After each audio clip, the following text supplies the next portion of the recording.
salah satu pondok di Sidoarjo yang tertimpa musibah runtuhnya bangunan musola sehingga menyebabkan banyak dari santri yang wafat.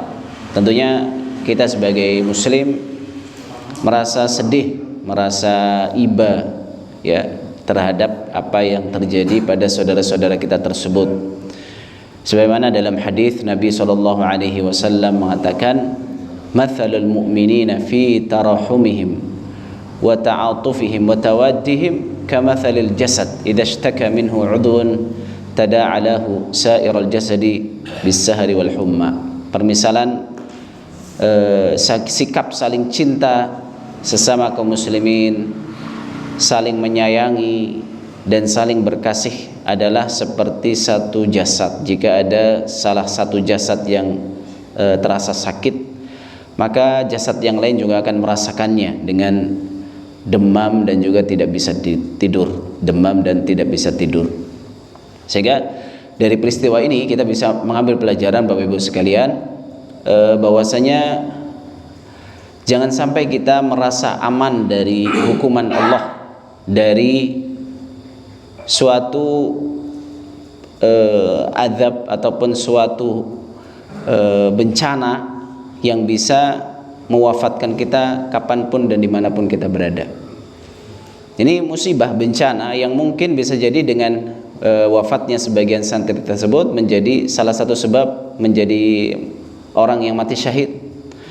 Karena di antara hal yang dikabarkan oleh Nabi SAW sebagai mati syahid itu mati tertimpa bangunan. Ya.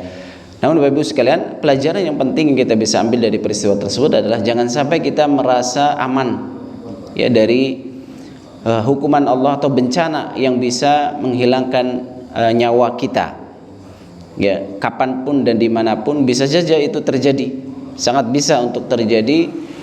Ya, kita naudzubillah min dzalik di suatu tempat ya dari keadaan yang mungkin kita tidak pernah membayangkan akan terjadi bencana di tempat tersebut ya yang bisa merenggut nyawa kita. Maka dari itu kapanpun dan dimanapun kita harus siap dengan yang namanya kematian ya, dengan yang namanya kematian, karena bencana itu bisa datang kapan saja dan kematian itu juga bisa datang kapan saja. Kita tidak tahu, mungkin kita tidak membayangkan perginya kita ke suatu tempat menjadi sebab kematian kita di situ. Ya. Ya, makanya Allah Subhanahu wa taala mengatakan dalam surat Al-A'raf, "Afa amina ahlul qura ay ya'tiyahum ba'suna bayata wa hum naimun." Apakah penduduk negeri itu merasa aman dengan datangnya hukuman kami, azab kami di malam hari ketika mereka sedang tidur? Ya, beberapa hari yang lalu kita merasakan gempa yang cukup kencang di malam hari, itu mengerikan sekali ya. Khawatirnya ambruk itu rumah, habis kita sedang tidur. Jangan pernah merasa aman. Makanya sebelum tidur siapkan ya segala hal yang mungkin itu menjadi sholat witir kita yang terakhir, atau bacaan kita yang terakhir ya, bacaan Al-Quran kita yang terakhir, atau sholat isya kita yang terakhir ya. Awa amina ahlul qura ayyatiyahum ba'suna duhaw wa hum yal'abun. Apakah penduduk negeri itu merasa aman dari datangnya azab kami saat di waktu pagi hari, di waktu duha, ketika mereka bermain-main? Ya, maka ini menjadi pelajaran bagi kita semuanya Bapak Ibu sekalian, agar kita siap siagalah kapanpun dan dimanapun mempersiapkan bekal sebaik-baiknya ya dari hal-hal yang mungkin saja bisa menimpa kita ya. Meskipun kita berharap kepada Allah senantiasa diberikan keistiqomahan, diwafatkan dalam keadaan yang terbaik ya, diwafatkan dalam keadaan yang diridhai oleh Allah Subhanahu wa taala, sehingga kita wafat dalam keadaan yang diridhai ya, diridhai dan mendapatkan ridha Allah Subhanahu wa taala. Ya ayyatuhan nafsul mutmainnah irji'i ila rabbiki radiyatan mardiyah. Radiyah dalam keadaan ridha, mardiyah dalam keadaan diridhai. Fadkhuli fi ibadi wadkhuli jannati. Ya, masuklah ke dalam surgaku. Ya, semoga Allah Subhanahu wa taala berikan kesabaran kepada keluarga yang ditinggal oleh anggota keluarganya, oleh anak-anaknya, dan yang wafat diterima sebagai orang-orang yang mati syahid, yang selamat bisa menjalani kehidupan dengan lebih baik lagi, ya disegerakan pemulihannya dan mendapatkan pendidikan yang lebih baik. Amin. Innahu waliyudzalika wal qadiru alaih. Baik Bapak Ibu sekalian rahimani wa rahimakumullah, kita akan baca dulu dari surah Al-Baqarah ayat 38 sampai satu halaman 48, 10 ayat 38 sampai 48. Baik, kita baca dulu. A'udzu billahi minasy syaithanir rajim. Qulna ihbitu minha jami'an fa imma ya'tiyannakum minni hudan faman tabi'a hudaya فمن تبع هداي فلا خوف عليهم ولا هم يحزنون والذين كفروا وكذبوا بآياتنا أولئك أصحاب النار هم فيها خالدون يا بني إسرائيل اذكروا نعمتي التي أنعمت عليكم وأوفوا بعهدي أوف بعهدكم وإياي فارهبون وآمنوا بما أنزلت مصدقا لما معكم ولا تكونوا أول كافر به ولا تشتروا بآياتي ثمنا قليلا وإياي فاتقون ولا تلبسوا الحق بالباطل وتكتموا الحق وأنتم تعلمون وأقيموا الصلاة وآتوا الزكاة واركعوا مع الراكعين أتأمرون الناس بالبر وتنسون أنفسكم وأنتم تتلون الكتاب أفلا تعقلون واستعينوا بالصبر والصلاة وإنها لكبيرة إلا على الخاشعين الذين يظنون أنهم ملاقو ربهم وأنهم إليه راجعون يا بني إسرائيل اذكروا نعمتي التي أنعمت عليكم وأني فضلتكم على العالمين واتقوا يوما لا تجزي نفس عن نفس شيئا ولا يقبل منها شفاعة ولا يؤخذ منها عدل ولا هم ينصرون. الحمد لله. kita baca terjemahnya dulu dari ayat yang ke-38. Allah mengatakan, qulna bitu minha jami'a. Kami katakan kepada Adam, Hawa, ya, dan juga iblis, ihbitu minha jami'a, turunlah kalian semua dari surga itu.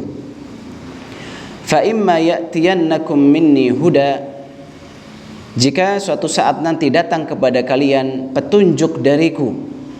Ya, kata Ibnu Katsir, petunjuk di sini maksudnya adalah Rasulullah.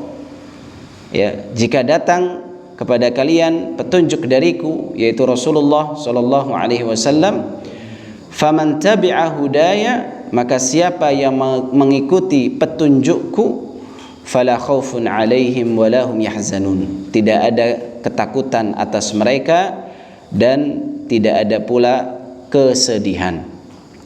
Walladzina kafaru wa kadzdzabu biayatina, adapun orang-orang yang kafir, ya, tidak percaya, mendustakan terhadap ayat-ayat kami, di antaranya Rasul itu, ulaika ashabun nar, mereka adalah penghuni neraka, hum fiha khalidun, mereka kekal di dalamnya. Ya Bani Israel, wahai Bani Israel. Israel ini adalah Yakub. Ya, jadi Israel ini bahasa Ibraniyah. Israel artinya Abdullah. Isra itu abad, il itu Allah maksudnya. Makanya nama-nama malaikat juga apa? Jibril, Il, ya, Mikail, Israfil, dan belakang il, semuanya belakang ada ilnya. Il itu artinya Allah, bahasa Ibraniyah sana. Jadi ya Bani Israel, wahai anak-anaknya, anak keturunannya Yakub. Ya, Bani Israel itu anak keturunan Yakub. Udhkuru ni'mati allati an'amtu alaikum, ingat-ingatlah nikmat yang aku berikan kepada kalian. Wa aufu bi ahdi, dan tunaikanlah janjiku kepadamu. Ya, wa aufu bi ahdi, dan tunaikanlah janjimu kepadaku. Ufi bi ahdikum, kata Allah, niscaya aku juga akan penuhi janjiku kepada kalian. Wa iyaya farhabun, dan hanya kepadakulah harusnya kalian hanya takut. Ya, hanya takut kepada aku saja. Wa aminu bima anzaltu, dan berimanlah terhadap apa yang aku turunkan, yaitu dari Al-Quran. Musaddiqan lima ma'akum, yang Al-Quran ini membenarkan apa yang ada pada kalian, yaitu Taurat. Wala takunu awwala kafirin bih, janganlah kalian menjadi orang yang justru pertama kali ingkar. Ya, karena bukan dari golongan Bani Israel, padahal isinya sama dari Taurat dan apa? Al-Quran. Wala tashtaru bi ayati thamanan qalila, dan jangan kalian yang menukarkan ayat-ayatku dengan harga yang rendah, yaitu dunia maksudnya. Harga yang rendah ini dunia. Artinya mendustakan Rasul sallallahu alaihi wasallam karena urusan duniawi. Ya, wa iyaya fattaqun, dan hanya kepada akulah harusnya kalian bertakwa atau takut.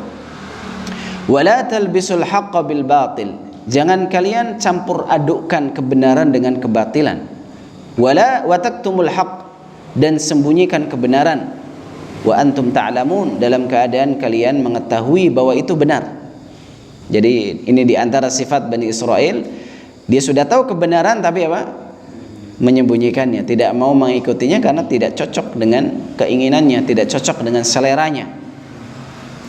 Wa aqimus salata wa atuz zakah warka'u ma'ar raki'in, ya, tegakkanlah salat, bayarlah zakat, dan ruku'lah bersama orang-orang yang ruku'. Maksudnya adalah masuk Islam, ya, supaya salat bersama orang-orang kaum muslimin. Ada sebagian para ulama memahami ayat ini wajibnya salat berjamaah. Warka'u ma'ar raki'in, ruku'lah bersama orang-orang yang ruku', dan ini hanya bisa dilakukan salat jamaah. Ya, makanya di antara para ulama, ya, ada yang mengatakan salat jamaah di masjid itu apa? Wajib. Salat jamaah itu wajib. Atamuruna an-nasa bil birri wa tansawna anfusakum, apakah kalian memerintahkan kebaikan kepada manusia wa tansawna anfusakum, namun kalian melupakan diri kalian sendiri. Jadi dia bisa memerintahkan kebaikan kepada orang lain namun dia tidak mengerjakan. Dia melarang keburukan dari orang lain tapi dia tetap mengerjakannya. Ya, wa tansawna anfusakum, kalian lupakan diri kalian sendiri. Wa antum tatlunal kitab, dalam keadaan kalian membaca Alkitab, bahwa itu dilarang. Allah katakan afala ta'qilun, apa kalian tidak berakal? Ini bahasa yang cukup tegas. Padahal kan pastinya Allah tahu bahwa setiap manusia itu berakal. Tapi maksudnya apa? Afala ta'qilun itu tidak menggunakan akalnya dengan baik. Karena akal itu Bapak Ibu sekalian dalam bahasa Arab itu diambil dari kata nuha. Ya, artinya itu nuha, sesuatu yang bisa melarang. Jadi akal itu di antara fungsi utamanya adalah dia tahu keburukan terus dia larang dirinya mengerjakan hal tersebut. Maka kalau seorang yang sudah tahu keburukan dia tetap kerjakan, sudah tahu kebaikan dia tinggalkan, maka pantas untuk dikatakan kurang berakal. Ini bahasanya Allah cukup kenceng ini. Afala taqilun, apa kalian nggak berakal? Ya, cukup tegas bahasanya. Ya. Wasta'inu bis sabri was shalah, dan minta tolonglah dengan sabar dan salat. Ya, sebagian para ulama menafsirkan sabar di sini puasa. Karena puasa itu memang sabar. Makanya bulan Ramadan itu disebut dengan syahrus sabr, bulan kesabaran. Jadi bisa ditafsirkan dan minta tolonglah kepada Allah ya untuk urusan-urusan kalian dengan puasa dan salat. Wa innaha lakabiratun illa 'alal khashiin, dan itu adalah perkara yang sangat berat kecuali bagi orang-orang yang khusyuk. Alladzina yadhunnuna annahum mulaqu rabbihim, mereka adalah orang-orang yang yakin mereka akan bertemu dengan Rabbnya, wa annahum ilaihi raji'un, dan mereka akan kembali kepadanya. Lalu Allah kembali memanggil Bani Israel. Ya Bani Israel, wahai Bani Israel, udhkuru ni'mati allati an'amtu alaikum, ingat-ingatlah nikmatku kepada kalian. Wa anni faddaltukum 'alal alamin, dan sungguhnya aku telah melebihkan kalian di atas alam semesta, di atas manusia. Ya, makanya kita saksikan sampai hari ini Yahudi itu masih menguasai dunia bahkan bukan hanya Palestina saja, dunia. Ya, ekonomi dikuasai mereka, media sosial dikuasai mereka, politik dikuasai mereka, kesehatan bahkan dikuasai mereka. Memang di antara kelebihan mereka memang Allah Subhanahu wa taala jadikan mereka orang-orang cerdas. Cuma pintar keblinger. Ya, dengan kepintaran itu justru membodohi manusia. Ya, terakhir, wattaqu yawman la tajzi nafsun an nafsin syai'a. Ya. Dan takutlah kalian kepada satu hari ketika seseorang tidak bisa membela orang lain sedikit pun. Tidak bisa membela. Entah itu anak kepada bapaknya, bapak kepada anaknya, suami kepada istri, istri kepada anak, apalagi sesama jamaah kayak gini. Gak ada yang membela. Ya. Tidak dapat membela orang lain sedikit pun. Wala yuqbalu minha syafa'ah, tidak diterima syafaat. Wala yu'khadhu minha adl, tidak pula diterima tebusan. Wala hum yunsarun, dan mereka tidak ditolong. Ya, Bapak Ibu sekalian, rahimani wa rahimakumullah, ini adalah 10 ayat ya dari surah Al-Baqarah ayat 38 sampai 48, 10 ayat. Ada banyak pelajaran, kita akan ambil 2 pelajaran saja secara garis besar. Ya, ayat ke-38 dan 39 Bapak Ibu sekalian, itu ada satu pelajaran besar. Ya, kata Allah, fa imma ya'tiyannakum minni huda, jika datang kepada kalian petunjuk dariku, yaitu siapa tadi? Rasulullah sallallahu alaihi wasallam, maka siapa yang mengikuti petunjukku itu, maka dia tidak ada ketakutan dan kesedihan atasnya. Ini pelajaran besar bagi kita semua Bapak Ibu sekalian, bahwa mengikuti petunjuk sunnah Rasulullah sallallahu alaihi wasallam adalah sebab kebahagiaan di dunia dan akhirat. sebab kebahagiaan di dunia dan di akhirat. Ya.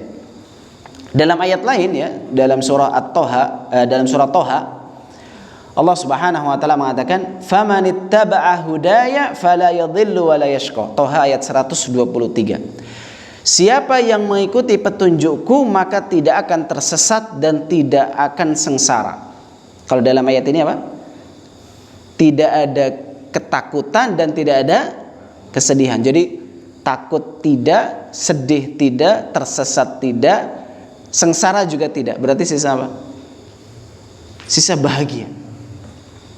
Bahagia. Makanya Bapak Ibu sekalian, semakin kuat kita dalam berpegang teguh dengan petunjuk Rasulullah Sallallahu Alaihi Wasallam, maka semakin besar kebahagiaan yang akan kita dapatkan. Itu janji Allah.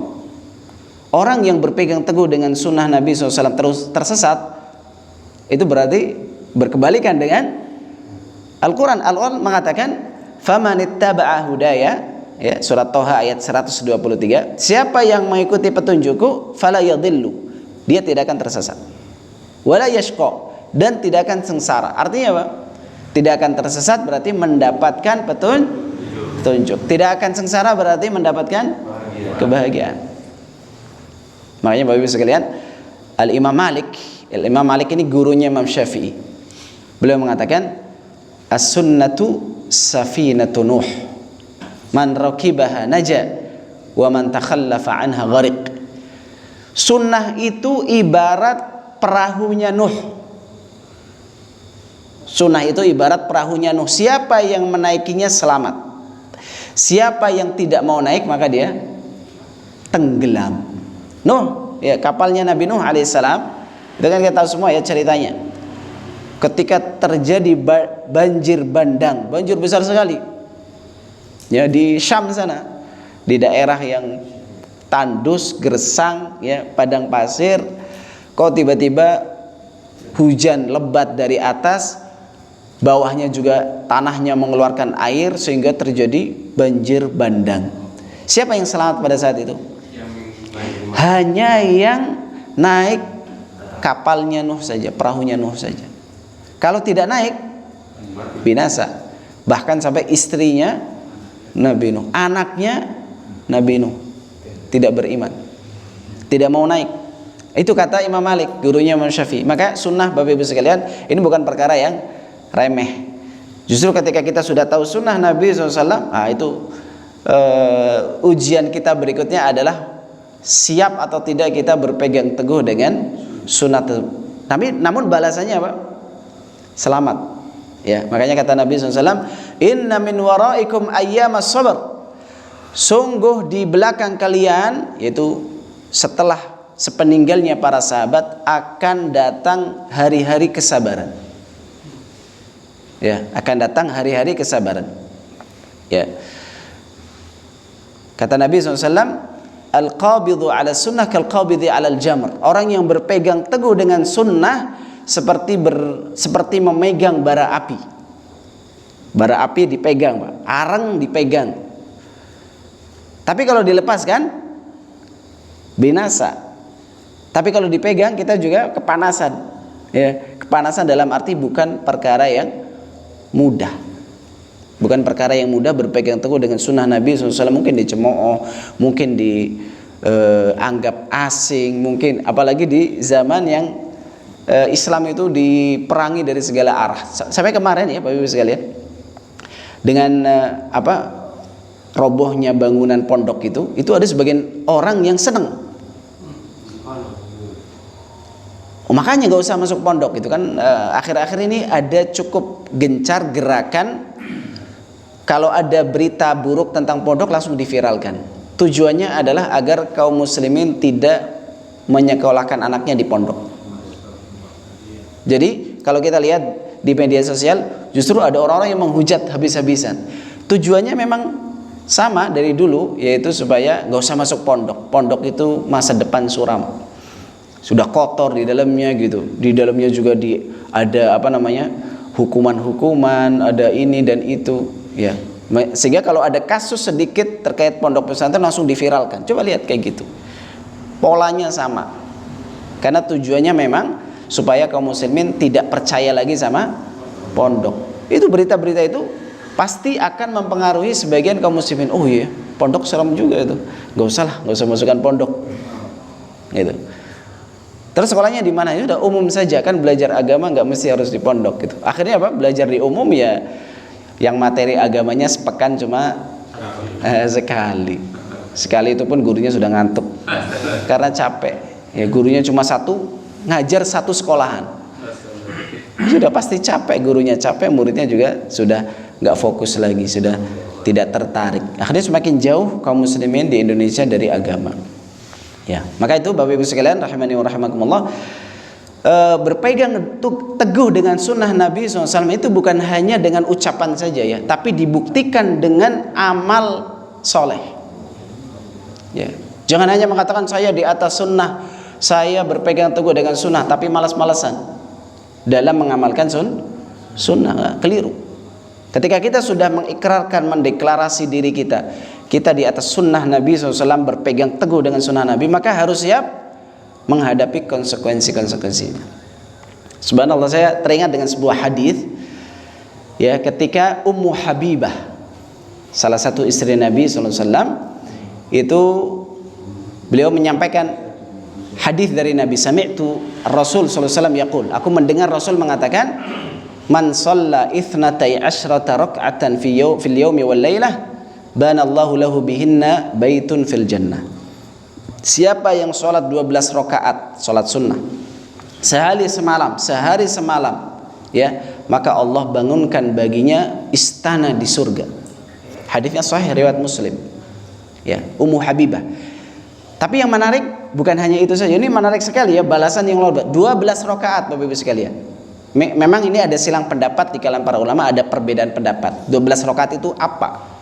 Ada yang mengatakan 2 rakaat sebelum subuh, 4 rakaat sebelum duhur, 2 rakaat setelah duhur. Sudah berapa itu?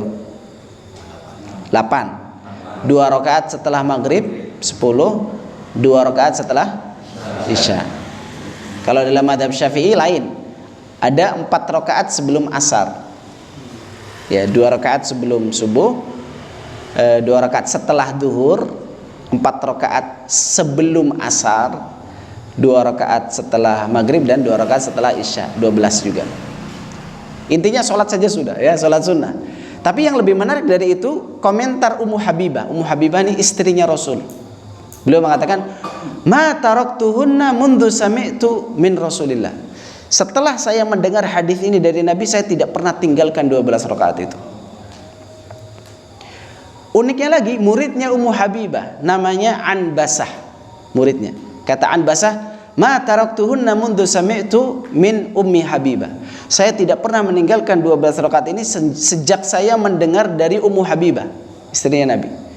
Anbasah, muridnya Anbasah ya, Amr bin Aus juga mengatakan, ma taraktuhunna mundu sami'tu min Anbasah. Saya tidak pernah meninggalkan 12 rakaat itu sejak saya mendengar dari Anbasah, itu guru saya. Amr bin Aus ini punya murid namanya Nu'man bin Salim. Nu'man bin Salim juga mengatakan, ma taraktuhunna mundu sami'tu min Amr bin Aus. Saya sejak dengar hadis itu dari Amr bin Aus, saya tidak pernah tinggalkan 12 rakaat itu. Perawinya itu semuanya apa? Melaksanakan 12 rakaat itu. Jadi hadisnya ini sanadnya Nu'man bin Salim dari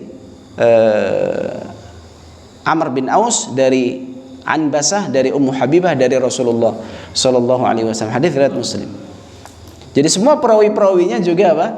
Menjalankan 12. Itulah sunnah gitu, berpegang teguh dengan sunnah. Jangan ngomong kewar-kewar sunnah-sunnah, tapi apa? Malas-malas, iya. Suka berbohong, suka nilap uang kaum muslimin, dan seterusnya dari akhlak-akhlak yang tercela. Naudzubillah min dzalik. Baik, Bapak Ibu sekalian rahimani wa rahimakumullah, faedah yang berikutnya yaitu dari ayat 40 sampai ayat yang terakhir tadi 48. Ya.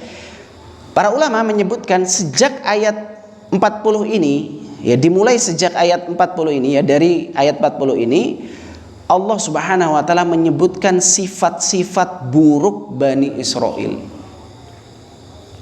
Dimulai dengan ya Bani Israel, wahai Bani Israel, sampai ayat 100-an, 112 kalau tidak salah. Jadi banyak sekali ayat-ayat setelah ini. Kita akan mendengar bersama sifat-sifat tercelanya Bani Israel. Ya, Bapak Ibu sekalian rahimani wa rahimakumullah, ada 5 sifat yang dicela oleh Allah Subhanahu wa taala dalam ayat-ayat yang kita baca tadi. Yang pertama yaitu firman Allah dalam ayat yang ke-41, ya. Wa aminu bima anzaltu musaddiqan lima ma'akum wa la takunu awwala kafirin bih. Berimanlah dengan apa yang aku turunkan kepada kalian yang membenarkan kitab yang ada pada kalian, dan janganlah menjadi orang yang pertama kali kufur. Jadi sifat dari Bani Israel yang buruk yang Allah Subhanahu wa taala sebutkan dalam potongan ayat ini adalah mereka itu orang yang ngeyelan, sudah tahu itu benar, cocok dengan kitab mereka, tapi menjadi orang yang pertama kali kafir, tidak percaya. Kafir itu artinya tidak percaya, kan gitu. Nabi Muhammad SAW itu disebutkan namanya di kitab Taurat, disebutkan namanya di kitab Injil,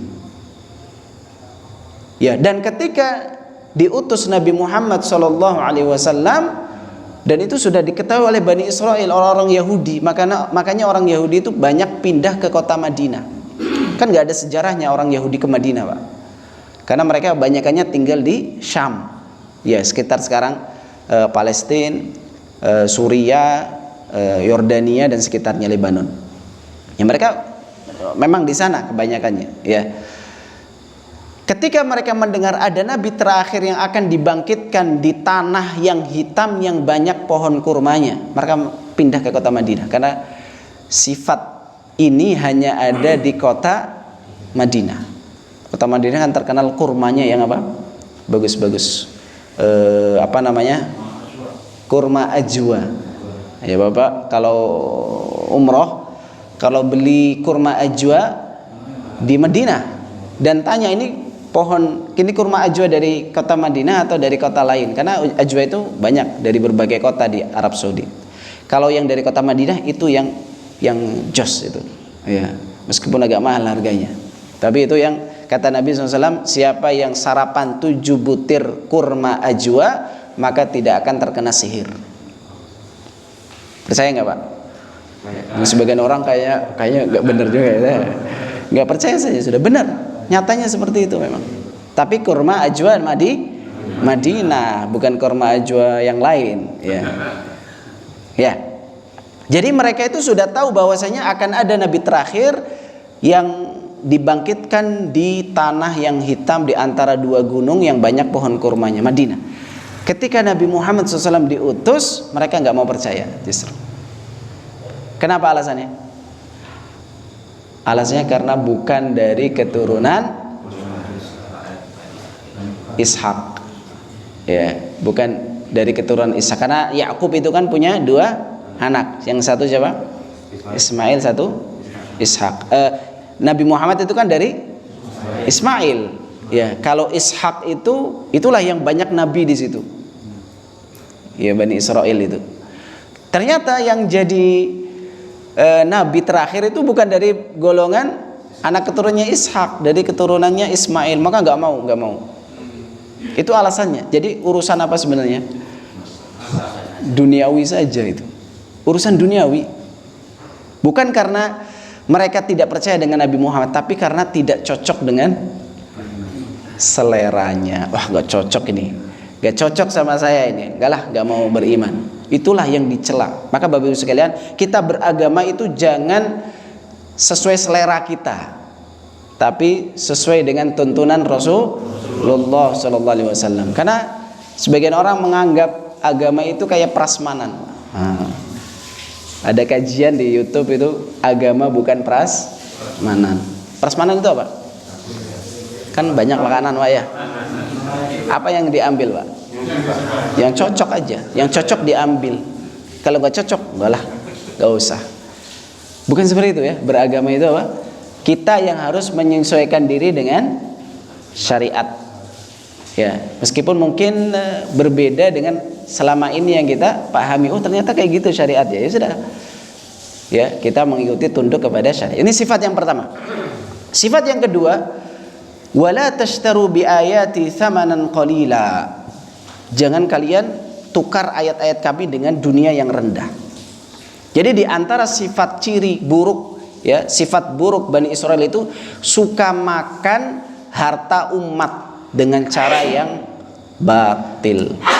Suka makan harta umat dengan cara yang batil. Dalam surah At-Taubah Allah tegaskan itu lebih tegas lagi. Allah katakan, inna katsiran minal ahbari war ruhban la ya'kuluna amwalan nasi bil batil.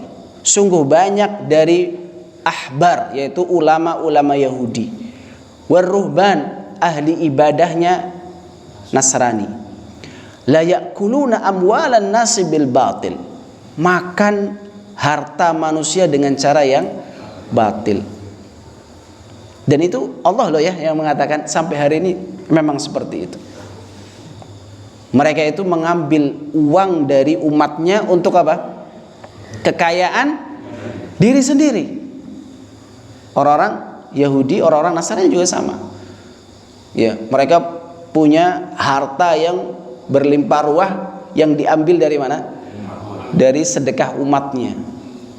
Ada kertas taubat, Pak. Siapa yang beli kertas ini maka dia diterima taubatnya, dosanya bersih lagi, habis itu berzina lagi ya. Dan itu ternyata ada di kelompok yang mengaku Islam. Sama persis. Meskipun kelompok ini sebenarnya sudah dilarang di Indonesia sejak tahun 80-an. Yang dulu namanya Islam Jamaah, ya sampai sekarang namanya LDII. Itu kan sudah dilarang di Indonesia, sudah lama. Cuma sekarang jadi alat politik saja. Itu mereka itu ada apa, Pak? Jual kertas taubat. Jadi mereka anggotanya itu, ini karena yang berbicara kepada saya itu mantan kepala daerah se-Jawa Tengah. Jadi dia tinggi sekali kedudukannya, dia tahu dalam-dalamnya. Ya, jadi ada iuran wajib. Ya awal ya, 1/10. Iuran wajib, Pak. Kemana iuran wajib itu pergi, Pak? Ke amirnya, istilahnya gitu ya. Amirnya hidupnya bagaimana? Mewah luar biasa. Sukanya hobi main mobil. Terkenal lah itu. Gak jauh dari, ya di Jawa Timur juga ya. Iya. Itu ya hati-hati gitu. Ternyata ada di dalam kelompok yang dekat dengan kita ya, yang mengaku kaum muslimin, sifatnya sama persis dengan orang Yahudi dan Nasrani. Itu namanya ulama usu, ulama-ulama yang buruk, ulama usu. Dalam hadis Nabi SAW mengatakan ketika ditanya oleh Hudzaifah, ya Rasulullah, al-an nahnu fi khair, hal min ba'di hadzal khair min syarr? Ya Rasulullah, kita sekarang dalam kebaikan. Apakah setelah kebaikan ini akan ada keburukan? Kata Nabi, iya. Setelah keburukan itu apakah akan ada kebaikan lagi? Kata Nabi, iya. Wa fiha dakhan, tapi ada asap kabut. Apa itu dakhan, kata Hudzaifah? Apa itu asap kabut yang menyertai kebaikan? Qaumun yahtaduna bighairi hadyi wa yastannuna bighairi sunnati. Mereka adalah kaum yang tidak mengambil sunnahku, tidak mengambil petunjukku. Terus kata Hudzaifah tanya lagi, setelah kebaikan itu akankah ada keburukan lagi? Setelah keburukan ada kebaikan lagi? Kata Nabi SAW, iya. Setelah itu kebaikan setelahnya ada keburukan lagi? Iya, keburukan. Kata Nabi SAW, du'atun ala abwabi jahannam. Akan ada ustadz-ustadz, dai-dai, guru-guru yang menyeru manusia ke pintu neraka jahanam. Kata Nabi, man ajabuhum qadhafuhum fiha. Siapa yang mau menerima ajakan ini, maka akan dilemparkan ke neraka. Namanya du'atud dhalalah wa ulama usu. Orang-orang dai-dai yang menyeru kepada kesesatan, yang menyeru kepada keburukan-keburukan. Ya, kata Hudzaifah, sifhum lana ya Rasul, tolong tunjukkan kami siapa mereka. Kata Nabi, hum min bani jildatina wa yatakallamu bi alsinatina. Mereka manusia dari kaumku dan berbicara juga dengan lisanku. Artinya dari umat Nabi Muhammad sallallahu alaihi wasallam. Sama ya, akan apa? akan ikut-ikutan sifatnya orang Yahudi, makan harta umatnya dengan cara yang batil untuk memperkaya diri sendiri. Ada sebagian kita tidak inilah ya, pasang tarif. Kalau mau ngundang saya cuma bisa 40 menit 15 juta kalau mau. Gimana Pak Haji? Siap nggak Pak Haji? Alhamdulillah kita nggak bertarif Pak ya. Gak usah. Ada yang bertarif gitu kan, terkenal lah, banyak lah. Itu makan harta makan harta kaum muslim dengan cara yang batil, mengambil harta dari umatnya untuk apa? Memperkaya diri sendiri, dan ini haram, nggak boleh. Ya, itu nggak boleh. Subhanallah. Ya, baik. Ini mungkin beberapa sifat ya. Insyaallah kita akan lanjutkan Pak, pertemuan yang akan datang, yang masih pada sifat-sifat orang-orang Yahudi agar kita menjauhi dari sifat tersebut. Ya, kurang lebihnya saya mohon maaf. Kita tutup dengan doa kafaratul majlis. Subhanakallahumma bihamdik, asyhadu an la ilaha illa anta, astaghfiruka wa atubu ilaik. Walhamdulillahirabbil alamin. Kurang lebihnya saya mohon maaf. Assalamualaikum warahmatullahi wabarakatuh.